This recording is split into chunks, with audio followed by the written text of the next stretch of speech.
ҷараёни корҳои таъмирии намои берунаи беморхонаи марказии шаҳри Турсунзода. рангу бори бинои асосӣ ва биноҳои иловагии он аз ҳисоби соҳибкорон анҷом дода шуда, ин раванд дар ҳамаи биноҳои беморхона идома дода мешавад. дар ҳамин замина шуъбаи ёрии таъҷилии тиббӣ аз таъмири куллӣ бароварда шуда, дару тирезаҳои пластикӣ насб гардида бо катҳои функсионалӣ ва таҷҳизоту лавозимоти муосири тиббӣ таъмин карда шудааст. Технологияи нав дар дигар шуъбаҳо низ кори табибонро ба маротиб осон намуда, бархаи онҳо дар ҳолатҳои эҳтимолӣ бо қувваи барқи захира гардида муддати якчанд соат кор мекунанд.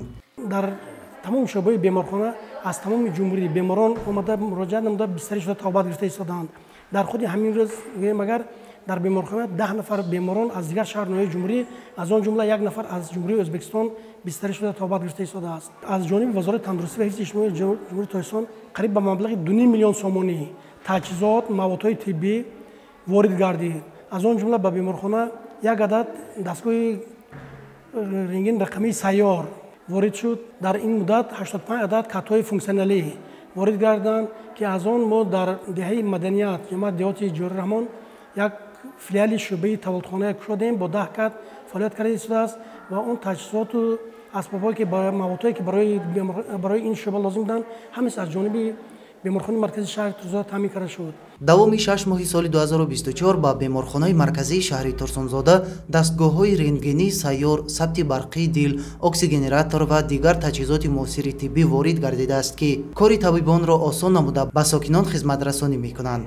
дар ин баробар барои бистаринамоӣ беморон 85 кати функсионалӣ ворид шудааст, вале тибқи иттилои масъулин ҳамоно норасоии чунин катҳои замонавӣ дар ин беморхона вуҷуд дорад ва дар мувофиқа бо вазорати тандурустӣ ва ҳифзи иҷтимоии аҳолии ҷумҳурии Тоҷикистон дар оянда пурра таъмин карда мешавад.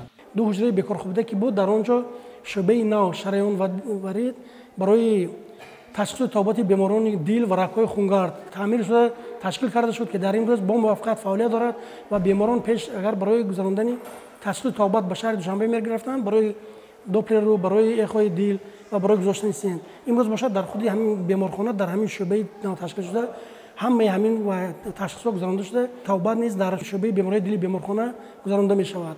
ҳамзамон ҷиҳати пурра таъмин намудани шуъбаҳо бо барқ дар ҳолатҳои эҳтимолӣ дар беморхона 2 адад генератори барқдиҳандаи 110 ва 700 киловатта ба таври худкор фаъолият мекунанд. пардохти ҳаққи хизматрасониҳои тиббӣ ба таври ғайринақдӣ анҷом дода шуда, барои осон намудани ин раванд дар беморхона 3 адад посттерминалҳо насб гардидаанд. беморхонаи марказии шаҳри Турсунзода яке аз калонтаринҳо ба шумор рафта, дар он 33 шуъба ва 570 кати бистаринамоӣ фаъолият менамояд. айни замон дар беморхона зиёда аз 1100 нафар кормандон, ки аз он 160 нафарашонро табибон ва 563 нафарро ҳамшираҳои тиб ташкил дода ба табобату нигоҳубини беморон машғул ҳастанд.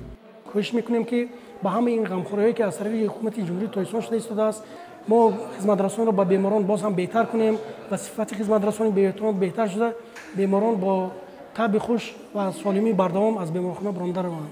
бояд гуфт ки соҳаи тандурустӣ ва беҳтар намудани сатҳу сифати хизматрасонии тиббӣ ба аҳолӣ зери таваҷҷӯҳи пайвастаи роҳбарияти давлат қарор дошта, ба муассисаҳои тандурустии мамлакат давра ба давра воридоти таҷҳизоти нав аз кишварҳои пешрафтаи дунё ва муҷаҳҳазгардонии онҳо бо лавозимоти зарурӣ амалӣ гардонида мешавад. Фаридуни Субҳон, Садриддини Иброҳим, шаҳри Турсунзода, Ахбор.